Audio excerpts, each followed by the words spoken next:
da, der Tom ist so ein Scheisshas. Der Leute da unten kann uns doch gar nichts machen. Hä, ich bin kein Schisshas. Er ist nur so laut für meine Ohren. Und zudem... Schau mal, ein Leuenbaby! Das ist dann herzig. Das frisst ja vom Ast. Das hat sicher Hunger. Hunger? Papi kann auch Hunger. Der Mann dort hat Glasse. Darf ich auch eins? Oh ja, ein Glas, ich will auch. Bitte. Habt ihr wirklich schon wieder Hunger? Oh, schau mal, Glasse. Dürfen wir auch eins haben, Mutti? Bitte, bitte. Nein, Kinder, ich glaube, heute gibt es gar nichts mehr. Die Kinder dann haben doch auch eins. Wieso dürfen wir denn nicht? Bitte. bitte. Es tut mir leid. Oh. Die Billette für den Zoo waren schon so teuer.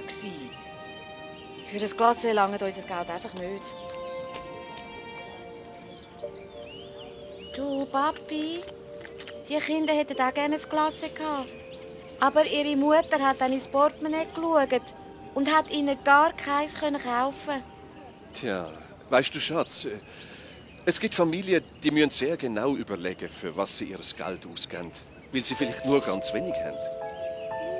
Und die Kinder müssen dann manchmal auch auf etwas verzichten. Haben wir dann genug Geld? Wir haben einen Haufen Glück mit unseren Berufen und müssen uns darum wegen dem Geld eigentlich keine grossen Sorgen machen. Und wenn ihr plötzlich Pech habt und eure Berufe weg sind? Ich wüsste eigentlich nicht, wie das passieren könnte. Aber wenn jetzt doch? Keine Angst, Laura, Schatz. Das wird schon nicht passieren. Affe! Ich will zu den Affen! Du bist doch selber ein kleines Äffli.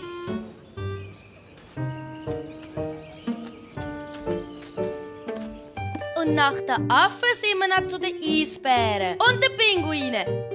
Und dann hat es dort noch so einen komischen Vogel gehabt. Der konnte reden, ehrlich. Und weißt du auch, wie er heisst, der Vogel? Der heißt Papagei. Aber der heisst doch Papagei. Und was hat dir denn am besten gefallen, Laura? Es hat dort eine Kängurumutter. Die hat ihr Baby in einem Büdel am Bauch. Genau. Und mit dem ist sie dann umgekumpelt. So und so. Echt Quatsch! Viel weiter! Schau! Nämlich so weit! So, ich glaube, mit dieser Vorstellung ist das Nachtessen gerade fertig. Es ist Zeit zum Schlafen, meine Lieben. Oh, schon. Das Mami und ich haben noch ein paar Sachen zum Besprechen. Aber ich komme nachher euch noch etwas vorlesen. Also, hopp, hopp, Zähne putzen und fertig. Oh, ich habe mein Zoobilderbuch vergessen. Und dann ist mir doch heute mitten in der Probe mein Cellobogen verbrochen. Verbrochen, einfach so. Ja, einfach so. Wie aus heiterem Himmel. Und was machst du jetzt mit dem? Mit dem Bogen? Ja, Cello spielen kann man mit dem natürlich nicht mehr. Kann man dann so etwas reparieren? Nein, wenn der mal abeinander ist, kann man ihn nur noch fortrühren. Futsch, kaputt. Nicht mehr Cello spielen? Futsch, fertig. Was machen wir auch noch mal, lieber Stern? Wenn die Mami nicht mehr Cello spielen kann, haben wir ja nur noch das Geld, das der Papi mit dem Computer verdient. Und wenn das jetzt nicht mehr für uns alle langt, der Tommy isst doch immer so viel. Und ich auch. Weil wir müssen doch noch wachsen. Und der Zirkus kommt doch auch bald in die Stadt.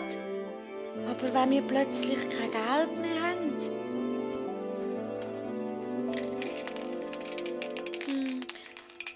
Das langt sicher nicht lang für die ganze Familie. Du kennst doch das Märchen vom Sterntaler, oder?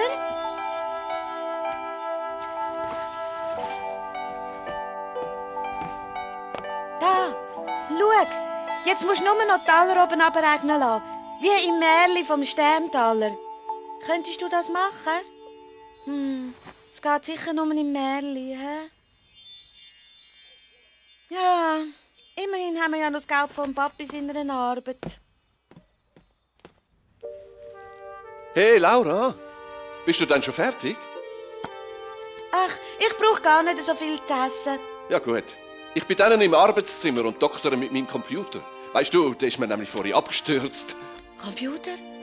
Abgestürzt? Oh nein! Jetzt verliert der Papi auch noch seine Arbeit. Und wir sind bald ganz arm.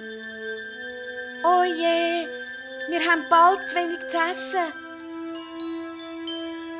Und alle unsere Sachen und Möbel und unsere schöne Wohnung gibt's auch nicht mehr.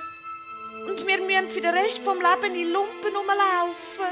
Du, Laura, kommst du mit mir ins Zimmer? Lockenführer spielen? Nein, ich kann jetzt nicht. Ich muss fest nachdenken. Über was denn? Für das bist du noch zu klein.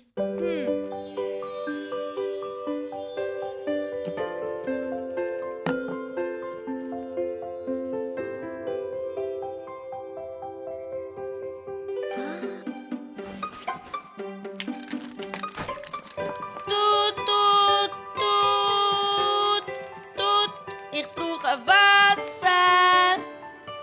So. Wasser brauchst du. Und der Tommy hat auch Durst. Aha. Dann fahren die beiden doch mal in die Küche. Und laden die Laura auch gerade ein.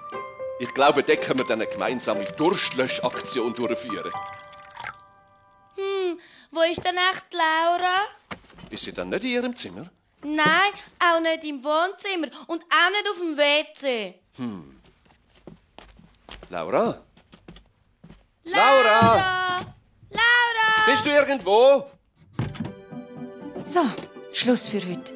Einen neuen Ersatzbogen fürs Cello habe ich auch gerade noch gepostet. Und was schaut ihr denn so komisch? Und wo ist die Laura? Die Laura ist spurlos verschwunden. Habt ihr hinter dem Haus schon geschaut? Noch nicht. Aber wenn du da innen noch ein bisschen umsuchst, gehe ich mit dem Tommy am besten gerade mal raus. Laura! Was ist denn da los?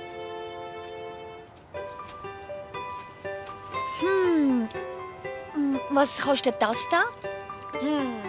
Das ist nämlich ein echtes SOS Super Amphibienbootsauto. Aber weil du bist 100 Franken. So viel? Dann eben 100 Rappen. Schon gut. Okay. Liebe Laura, könntest du mir bitte mal erklären, was ums Himmels Willen du da unten veranstaltest? So, und du hast also gemeint, wir würden jetzt auf einmal arm werden. Ja, ich habe doch gedacht, wenn dein Cellobogen kaputt ist, kannst du nicht mehr spielen. Und dann verlierst du deine Arbeit. Und wo dann noch im Papi sein Computer abgestürzt ist. Aber Schatz, abgestürzt, das heisst, dass er plötzlich nichts mehr macht, wenn man eine Taste drückt. Wenn man ihn ein paar Mal anlässt, funktioniert er wieder. Einfach so. Ehrlich? Es ist wie mit meinem Cellobogen, weisst. Früher oder später gehen eben allerhand Sachen kaputt und man muss sie ersetzen. Unsere Arbeit werden wir wegen so etwas ganz sicher nicht verlieren. Bevor du das nächste Mal wieder so mir nicht, dir nicht losziehst und deine Spielsachen verkaufst, frag uns einfach. Ja gut, versprochen. Aber wir sind wirklich sehr stolz auf dich, dass du uns so fest hast helfen. Und darum weiss ich etwas ganz sicher, nämlich, dass wenn wir so zusammenhalten, Unserer Familie überhaupt nichts passieren kann. Egal, ob wir jetzt reich sind oder arm, denn das Wichtigste ist, dass wir uns gerne haben und immer über alles miteinander reden können.